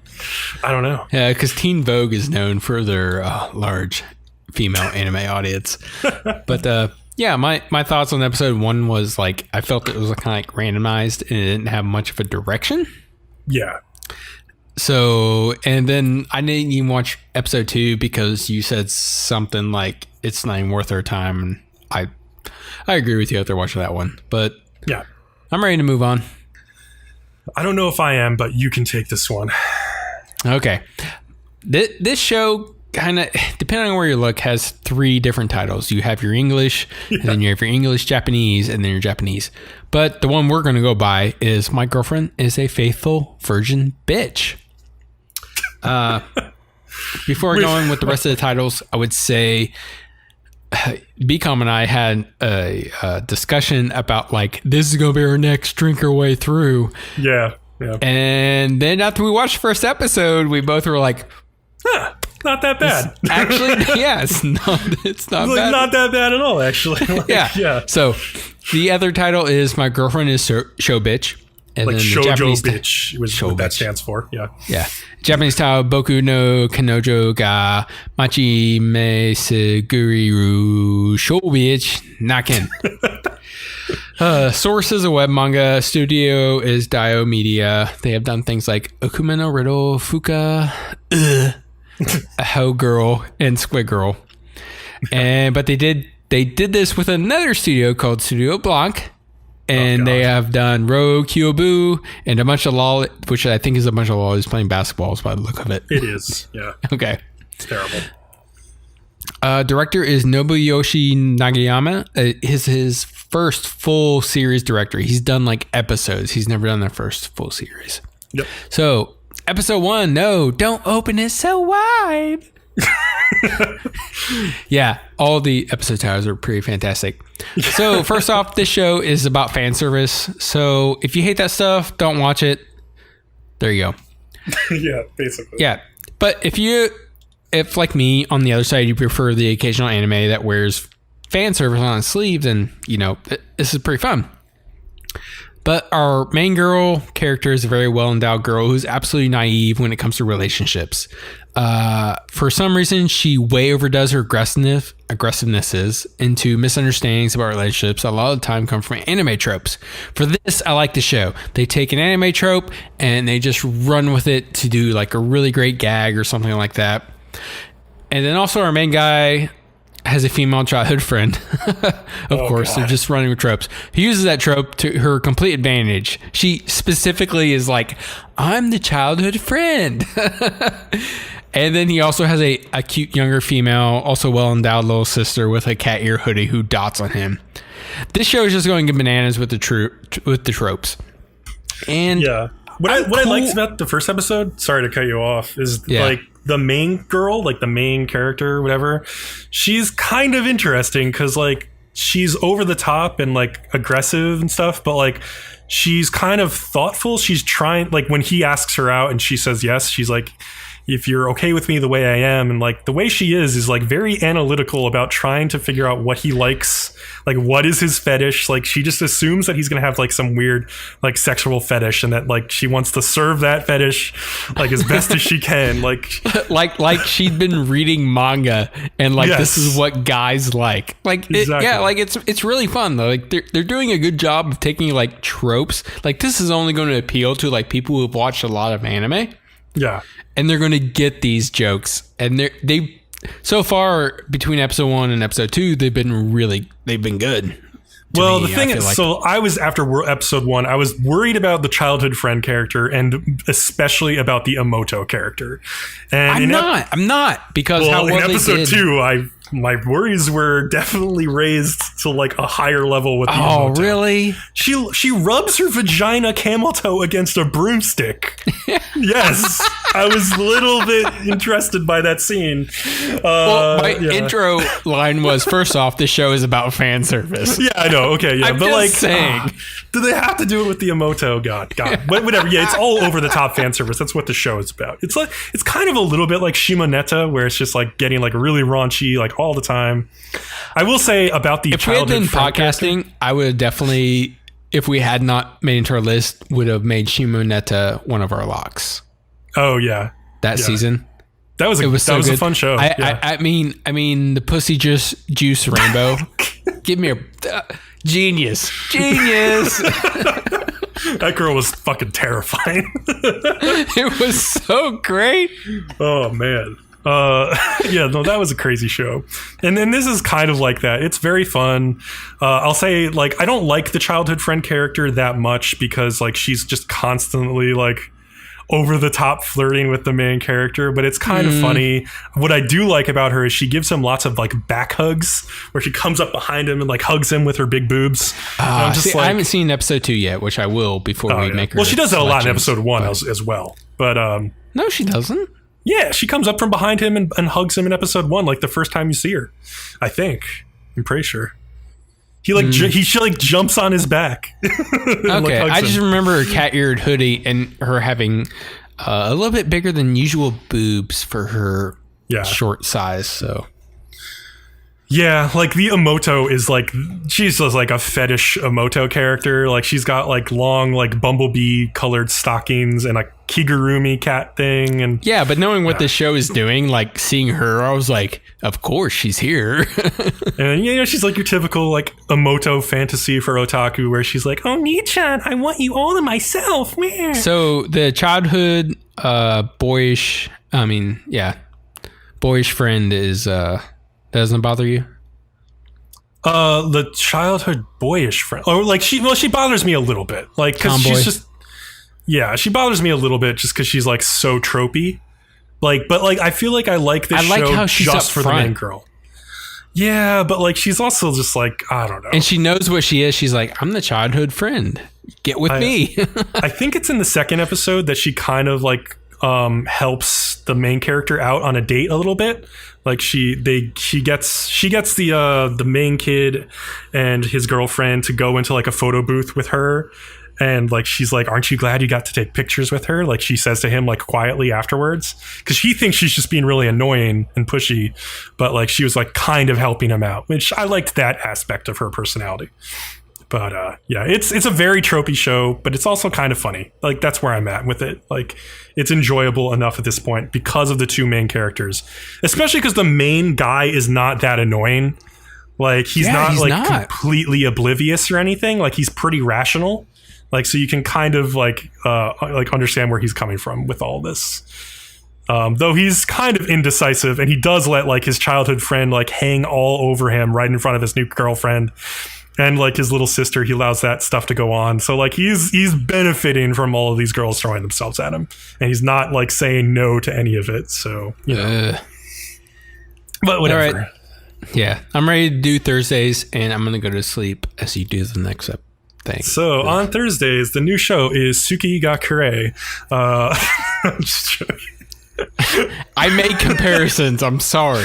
It's called Just I'm not Because is the actual name of the show, and it's on Anime Strike. It is an original. The studio is Pine Jam, who just made Gamers, and the director is Atsushi Kobayashi, who is another first-time director. There's so much friggin' anime coming out that we're finally getting opportunities for a lot of first-time directors, which is kind of cool, I guess.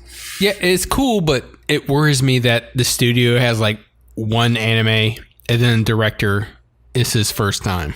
So I will say though, this show, in my opinion, like one of the highlights of the show is the direction of the show, because it's extremely well directed. There's some gorgeous background art in the show.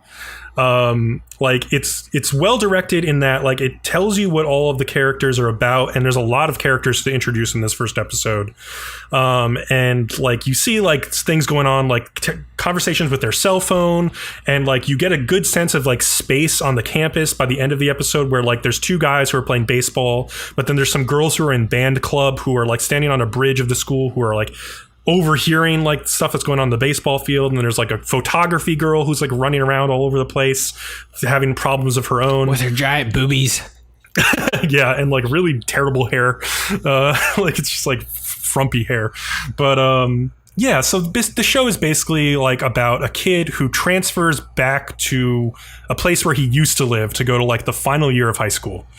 And he's like touring the school, and he bumps into some of his friends from like middle school, who when he moved away, and sort of starts like to like basically like hook back up with them and see what's going on. Like one of his friends was a guy who's on the baseball team, and apparently the main character used to be a pitcher, so they have this like meeting on the baseball field where the one kid like asks him like, hey, throw me some balls, I'll hit some balls around, like we'll like catch up, like see if you can still strike me out, kind of thing. And what's going on with him also though is that like he's like testing himself because he has a crush on this girl, and he wants to work up the courage to ask him out. Ask the girl out. And so he's like, to himself, he's like, if I hit a home run finally, just one home run, that means like I'm a man and I can go ask that girl out today. And so like on like one of the last pitches, like in the end of the episode, I know I'm jumping around a lot, he hits a home run and he like runs off to go do that. And that's how the episode ends. Which was cool. Yeah. I liked, like, I was bored to tears until that part happened. And I was like, oh. Yeah, I got interested. And then episode 2 happened. Yeah. The thing about this episode is like this anime is it is very slow moving and pensive. I would say it's very dense. Like a lot is happening.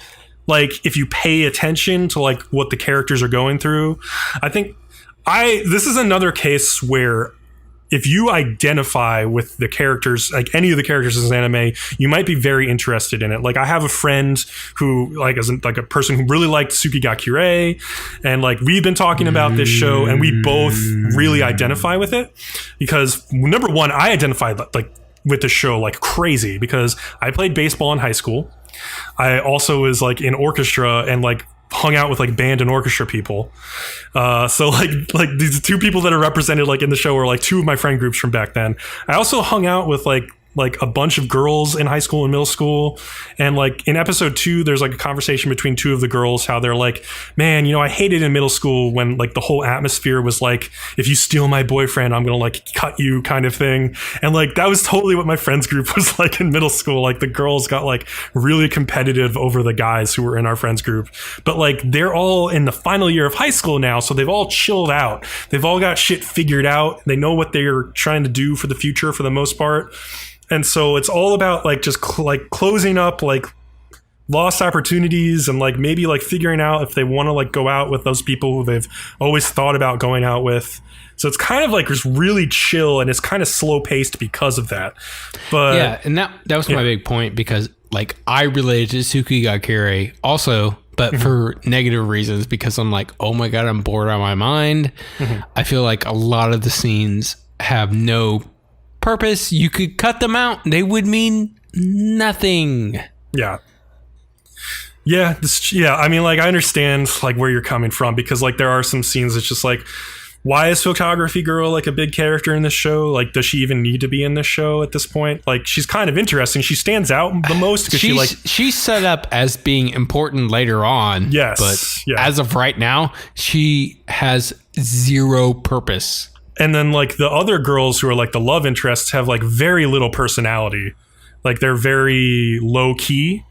And you will learn more about them, of course. But like it's like kind of like in the beginning of Tsukigakure, like the main guy and the main girl, very low key people, like not high energy, like very slow moving. So like if you don't identify with them and in any way, then you can just be like, man, these characters are so boring. But I identified with where they were coming from. And it's the same. This really feels like Tsukigakure because there's so much cell phone communication in this as well, over the line app yet again. Well, that would explain why I dislike it also. Yeah, I can see you just like having like Apocalypse Now flashbacks of Tsukigakure. I specifically messaged you like, God damn it, this is the next Tsukigakure. Please do not make me watch this show. Yeah.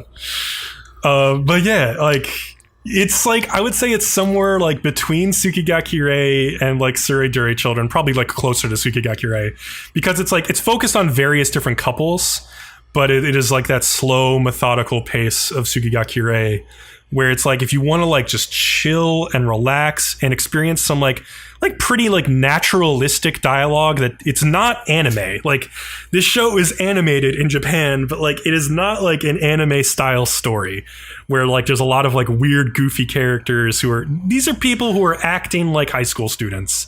They spent 10 minutes on the baseball field talking and throwing balls and hitting them. I know, isn't it great? Fuck.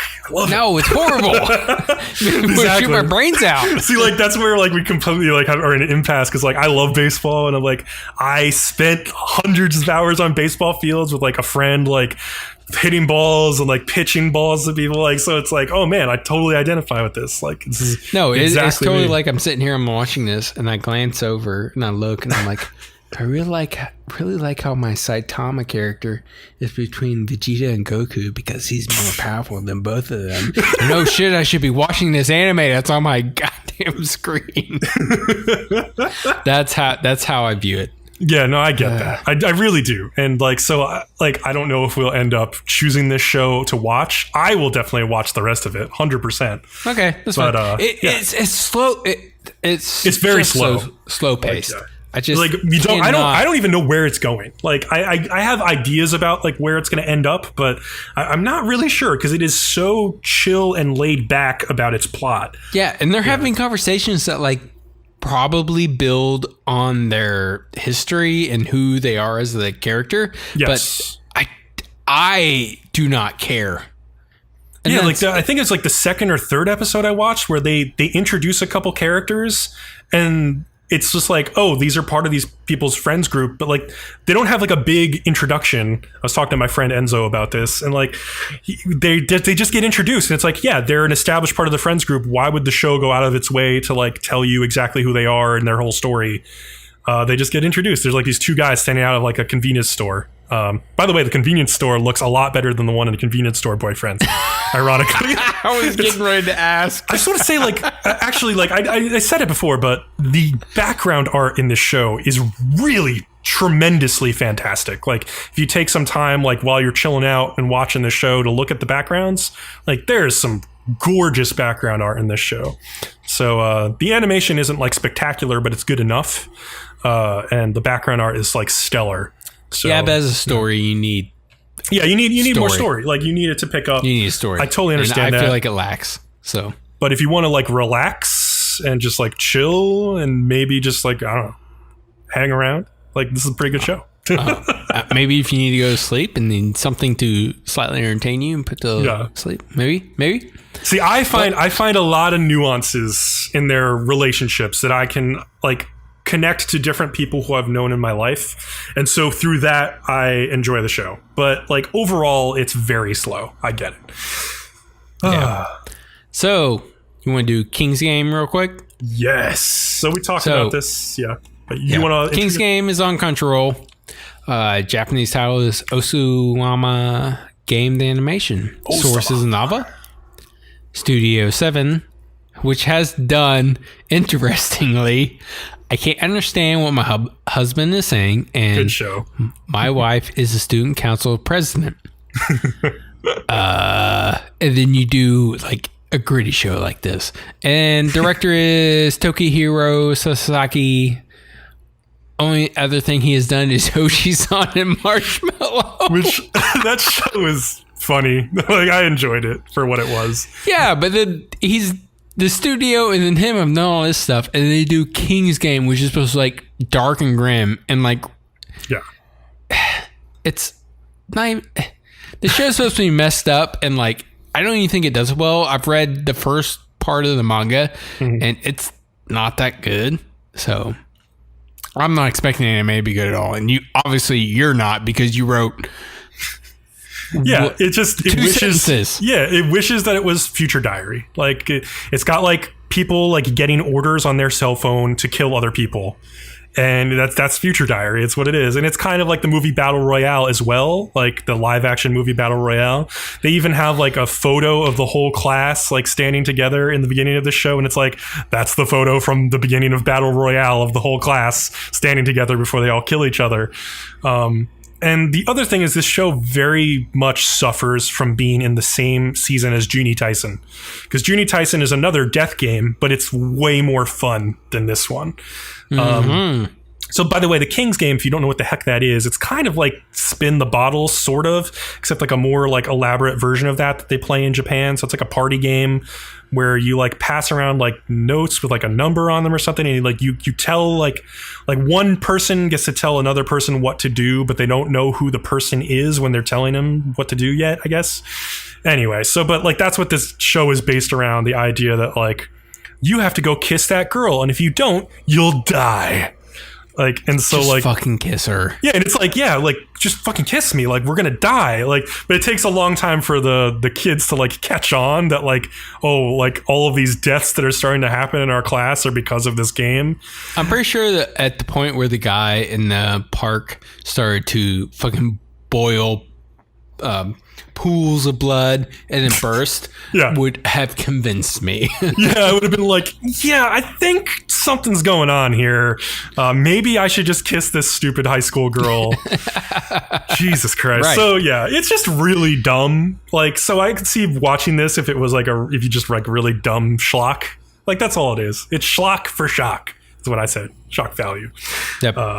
But I'm not interested in reviewing this. There's like nothing to say about this show until it's over. So Yeah, I didn't watch episode 2. Did you? no. God. I couldn't bring myself to watch it. Like, why would I? I heard some people talk about it, and I was like, yeah, that sounds about right. Like, it was just more stuff with like, you need to like touch that girl's boob or else you'll die. It's just like, who cares? Okay, please let me touch your boob. Yeah, like the girl should just be like, okay, I guess I get it. Like, I don't want you to die, so touch my boob. Like, if And there's she dies also. So fucking please touch my boob. yeah, exactly. Like, so yeah, that would be the reaction. Like, they're high school students. Like, they would understand. It's whatever. Anyway. Now on to our last show, Inuyashiki, The Last Hero. You can watch this on Amazon. The source is a manga, and studio is MAPPA, who has done awesome things like Yuri on Ice and both Rage of Bahamut and just this insane list more. So that's awesome.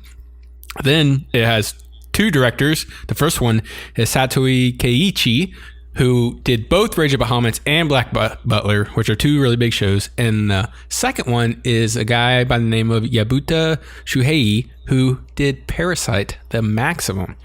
So what do you think terrible about... show. Yeah. So what do you think? I mean, these are some big people behind this, you know? They've had really good there's hits. a big pedigree behind this show. I think it kind of shows in like how good the animation is. And it's just like a very different show. Like, I don't think most studios would even like dare adapt a show about an old man. Like, that's just not going to happen at most studios. They're And like, I can really feel Yabuta behind this because it's the dark undertones like Parasite did. Yeah. And I didn't know that watching these 2 episodes. So when I was typing this up, I was like, oh, this makes total sense. Yeah, it is very much like something he would make. That makes sense. Yeah. Yep. Okay, so episode 1, Ichiro Inuyashiki, which is our old man's name. As the title suggests, we're introduced to him. He's a 58-year-old man who appears more like he is 95. This is very intentional. His life really, really sucks at the moment. He got like a bad review at work. His wife has like no respect for him at all, and the same goes for his daughter and son. Things just progressively get worse when he goes to the hospital and finds out, on top of all this other shit that's wrong with him, he now has stomach cancer and probably has 3 months to live. Like, even the doctor's like so unsympathetic towards him. And like, I was really feeling for this guy at this point. I was like, oh my God, this poor not old man. He looks like an old man, but his life still sucks. I feel really bad for him, you know? And like, yeah, I think the show wants you to feel bad for him, and I think most people would. But at that point in the show, I was like, this is so over the top already.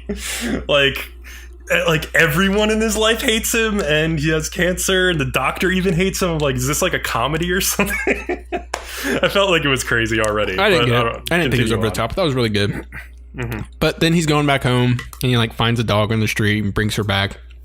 But like any dog, she like pooped one day on the floor, and his wife yells at him when he gets back from work. And then like, so he takes the dog on a walk, and they end up going to like this like open field, and like he's just breaking down, just crying and shit. And the dog's, you know, there with him. And I mean, it makes perfect sense. His life is a piece of, it just sucks. It's horrible. Yeah. He looks up and he suddenly noticed like another man standing next to him, and the dog wanders off. And then suddenly something akin to some spaceship appears and crushes the 2 of them. It's not specifically explained what these creatures are or what's happening, but I think that's kind of cool how they did it. The creatures inside are like, oh shit, we just killed 2 intelligent life forms, and like, quickly we must rebuild them and then get the hell out of here because we gotta go. But then one of the guys is like, we only have weaponized rebuilds or something like that, and they're like, you do it anyways. And then boom, next morning with Ichiro waking up in the field, and he's noting, I feel better than usual. And then like, what kills me is he goes home and like has breakfast, and like nobody like even realized he was gone. on all night. Yeah, his family's just like, okay, whatever. I guess he was out crying by himself again. Who cares? Yeah. And, like, he ends up going to the doctors because he knows something's weird and, like, baffled. And even Ichiro doesn't understand what's going on himself. And then he slowly starts to realize he's actually a robot now. Like, he spews something out of his arm of, like, what he ate that day. And, like, he actually presses a button under his chin and his head opens up and he's looking in the mirror and he's like, what the fuck? Yeah. And that's basically the end and summary of episode 1. No, that's not where that episode ends, though. That's not. The episode continues on, and he like goes out for like a walk at night, and he comes across, there's this homeless man who is living in a park. This is a hugely important part of the episode. Why did I leave this out? I don't know why you left it out. I think it accidentally must have been deleted. I think you left it out because it is the worst part of the episode by far. Really? Yeah, absolutely. It's terrible. So these teenage kids are playing with fireworks in the park and they see a homeless man, so they're like, oh, let's fuck with him. And so they take all of their fireworks and just like continuously shoot them at the homeless man. And like stuff around him starts like catching on fire. His jacket catches on fire. Yeah, and like so it like he's like literally like praying. He's like, I hope I can see my wife and son. This homeless man also just found out that like he can go back to his wife. Like he had made a payphone call to his wife asking like, will you give me one last chance? And he just made that call, and then he goes back to the park for his last night of being homeless. Yeah, I think the show does a really good job of making you feel sympathetic for who you're supposed to, and then who you're also supposed to hate at the same time. More of that. Yeah, but like, so the kids are shooting fireworks off, right? And then Inuyashiki, Ichiro, whatever, he comes to the park and he sees what's happening to this man. And at first he's like not going to get involved because he's so used to just like being a weak person and not getting involved with stuff like this. But now that he has this crazy new robot form, he decides like, hey, what can it hurt if I just go stand between these kids and this man? But the kids, being like the most evil kids in the history of the world, they may have been taking this too far. They see him and they're like, what's up with you, old man? And then they take out like metal baseball bats and start attacking him. Beat the shit out of him. Yeah, like literally one of the baseball bat swings hits him right in the head, which would kill probably any other person, especially a person of that age. So these are like murderous roving bands of teenagers. And at that point I was just like, this is way over the top. But like, I was like, oh, I'm still interested in this character. So I was like interested to see the next episode. So if you want to get into that. All right. Episode 2 is Another Man's Name, Shishigami Hero. Hero is our bad guy here. And I really liked this episode. Bcom really had a problem with especially a certain part, but I think it was a really great episode. I think it totally sets him up for being like one of the worst bad guys I have ever seen. It starts off by showing him as a very regular student, and then it just slowly goes downhill with how messed up an individual he is. And I mean, goes downhill and then into a mine on how fucked up he is. It's bad. Yeah. They start this off by him going to a friend's house and convincing him to go back to school. He does this by showing the guy his new powers by first killing a crow, which kind of bothers the other guy. Then they end up in an apartment store, and Hero turns all the TVs to like porn, so that's kind of funny. And the other guy obviously think that's pretty funny too. Yeah, it kind of starts out funny, like then it quickly goes downhill. Yeah. Then they go to an intersection, and Hero does like these hand waving movements, and he's causing all the cars to just start to careen into each other, causing this huge, massive traffic pileup and probably some deaths. Probably. Yeah, he's waving his hands like he's an orchestra composer and like composing the death, like basically, yeah. Yeah. And at this point, the other guy is like really scared of him. And they go back to his house, and before Hero leaves, the other guy, he says, if you don't come to school, I'm going to kill you. And the other guy, like, so Hero leaves, and the other guy's like basically just slowly going crazy of what he just witnessed. It's then quickly followed up by a scene where Hero calls his mom, and he gets super excited to hear his father wants to go fishing this weekend, like portraying him as like another little boy. And his other friend also remembered a weird line he had when they were like in middle school, where he said, who cares if everybody else dies, you know, as long as your family and friends are still alive. Like, just like how soulless this guy is. Yeah, you could write that off as being like a stupid edgy teenager at the time, but now that he's older and he's thinking about like what's happening, it's like that's a bad sign. That may have been a warning flag. So before I go on, I want to note we're building on what Hiro's character is, and we are not done yet. Like, we know he's a pretty bad dude. We're just gonna get worse. Yeah. He's left his other friend's house and he's like standing in the street and he spins around randomly with his hands over his eyes, and then he just stops and opens them and he's like, oh, I'll go in that house, and he just walks right in. And he walks in the kitchen and the wife's standing there, though I'm just calling her wife, that's who she is standing there cooking. Yeah. And she like looks at him, she's like, it's a kind of a nice awkward scene where they're just staring at each other for a couple seconds, and then she's finally like, who are you? And then like he says he panics and he like shoots her with his finger and it blows like right through her heart. And he's like, oh man, I panicked there. Gotta get myself under control. So he's done there and he can hear like a father and a very young son, like probably toddler. Like basically a toddler, yeah. Yeah, they're in the bathroom and he's like playing with them. It's like he's like saying frog, something like that. He walks in and the father's like, who are you? What are you doing in here? And then like Hiro takes his finger gun again and then just like shoots the wall next to him, and he's like, what the heck? And he's like afraid, and he turns his back to the guy and holds his toddler son to his chest so he can't get to him. Then like he's like, is my wife already dead? And Hiro's like, yup. And he like cries and stuff, and like he's like wants the father to like say something, like ask him a question or something like that.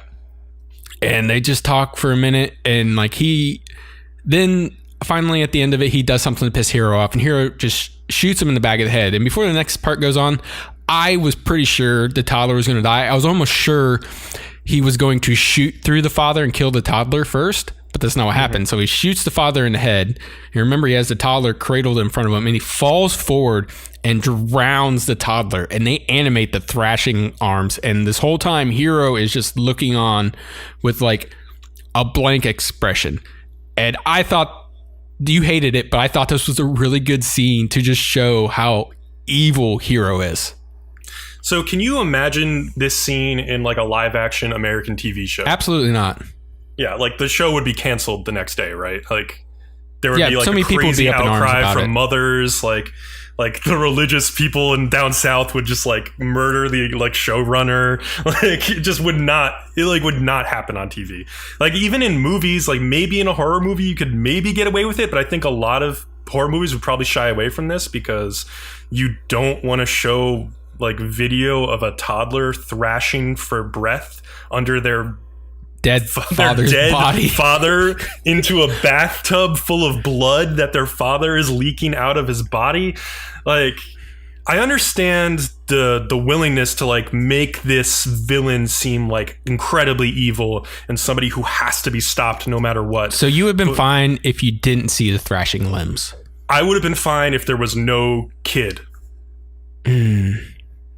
Like they just didn't need to have a toddler. It's just over the top. They didn't have to have this toddler. I felt like that was because I've never seen no bad guy be that bad before. So I was like surprised, and that's kind of why I was like. And also the scene's set up to make you feel uncomfortable and be like, this is fucked up. That was the intention. Yeah, that's definitely the intention. I just think like it went too far for me. Like personally, I was like, this is the definition of too edgy in anime. Like way too edgy. Like killing babies on screen, way too edgy. I mean, I understand like people were like, oh man, that's so fucking intense. But I'm like, nah, I don't need to see that. Like I don't. Like it's not something I'm interested in seeing in my. I think being animated probably helped. And also, yeah, there's like a degree of abstraction when it's an animated thing versus a live. The director who did Parasite, I mean, this is pretty close into the next step for him if he wants to go farther. I just don't want this war of escalation where it's like first we get like Ori Emo and then Ero Manga Sensei and then my little sister's all you need, and then we have like, you know, Parasite and like Gantz and then this show, and then it's gonna get even more escalated. We're gonna kill like armies of babies in the next show. Like God, I don't know. It's just so ridiculous. I don't know. But anyway, that was my problem with that scene. I thought it went too far. But yeah, and the more I thought about this series, the more I liked it. It's probably my number one right now. But anyways, the daughter arrives home and like finds her mother dead in the kitchen, and then Hiro shows up and he basically just tortures her with how her family is now dead. And this is what I hated in the show is it has Hiro really liking manga, specifically like One Piece, and he wants to talk to her about it, and like he almost gets excited, and I'm just like, what? So this is immediately gonna make people think about the little girl murders and how the media showed anime and manga as the man's almost motive. But really do yourself a favor and look up Tsutomu Miyazaki and read the Wikipedia. This dude had way more messed up shit going on. Yeah. Do you know anything about it? Yeah, I've heard about the Miyazaki murders, but it clearly wasn't only like anime and manga that influenced him. No, it was his entire life. Like he had like some condition, and it was just super bad. It's like video games. Video games don't make people go out and commit murder. It's a psychological problem that almost always leads to that, and it's not grounded in games or like movies or other media. Like they might try to copycat something that they've seen in a movie or an anime, but that's not the base reason why they're going and doing what they're doing. True. So, but anyways, yeah, I didn't like that they put that in there because somebody's going to pick it up and run with it. I just have to roll my eyes when I see it. But anyways, Ichiro has been hearing this girl pleading for her life, and he gets in his car and he tries to make it in time. And he doesn't because he gets stuck behind a bus, and he arrives to find this whole gruesome scene. And then as he's standing back in the front of the house after he's walked through and seen all this fucked up shit, Hiro's still there and is like, whoops, I guess there was a grandpa here too. And then shoots him, and Ichiro goes down. But then Hiro walks out, and as he's halfway down the street, he turns around to see Ichiro standing there, and he asks him, he's like, what are you? So, yeah. So that's like the big rivalry. That's like the Death Note rivalry between like Light and L or something that's going to be going on, I guess, through this show. Is like these two like diametrically opposed people, like one who wants to use his newfound power to like save people's lives, and one who wants to just use it to create destruction. And it's pretty interesting, actually. Like two pretty strong characters in the beginning of this show. One issue I had was Ichiro has this power to hear voices from far away. He kind of touches his ear and it amplifies the voices. But I guess by this second episode, he's already figured out not only like how to like filter out other voices that aren't important, but also to like use that voice as like a tracking GPS to find this girl, which is kind of weird. And the thing that was even weirder about it is that like he's driving his car and then he realizes he's too late because he can hear the girl like screaming, "Don't kill me," and then like she stops because she's dead. But he's not even there yet. So like once she stopped screaming, how does he continue to track her? I guess he already had an exact location somehow. Look, okay, the way they set them up becoming what they were basically set it to like they have almost no limits to themselves. They're super, super advanced. I mean, what killed them was like, I don't know, some time traveling space alien that can completely rebuild them to machines. What is stopping them from doing anything else? So whenever he did that, I didn't even think once about it until he said it. Well, I'm like, well, he's super, super duper advanced. I'm sure it was very easy for him to track her. Yeah, I would have just liked some kind of like visualization of him getting that, like learning that he has that ability, like whether it's like he sees inside his head like a grid of the whole city or something, and then like can hear like a sound emanating like something out of like a Gotham like City game or like a Batman game, like Arkham game. Like just something where it tells the audience like, oh, this is how he understands how to use this new power. It kind of just came out of nowhere for me. And I was sitting there wondering like, how is he doing this? Like, I didn't really need that. Yeah, I guess they kind of just skip over it, and like maybe you don't need it. I just found myself like questioning that. It seemed like a little bit of a jump of logic there. Well, but, I didn't feel like that because I've already said it. They're just so advanced. They're so advanced that we just have no way of fathoming what they are actually capable of. So I felt like, they can get away with basically whatever they want to do. Okay. Yeah. So yeah, I like this show. I like the characters. I really like the animation, and the OP is really good too. I like the music in that. You told me we would not be watching it unless it was my lock. Yeah, pretty much. I got really upset at that dying baby scene because it's just unnecessary, like in my opinion. But it's just like I think different people have different like levels of tolerance for like bullshit like that.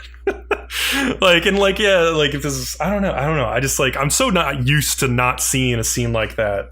And then when it shows up in an anime, I'm just like, if there was like another show this season or 3 from the last 2 seasons, then I would probably not really like it that much. But since it's kind of being a one of a kind at the moment, I do like it. I have like an active list of like, you know, our top 10 shows as we're like trying to decide what to cover. And it is in my top 10. I will say that. Like, so it didn't like drop it out of my top 10.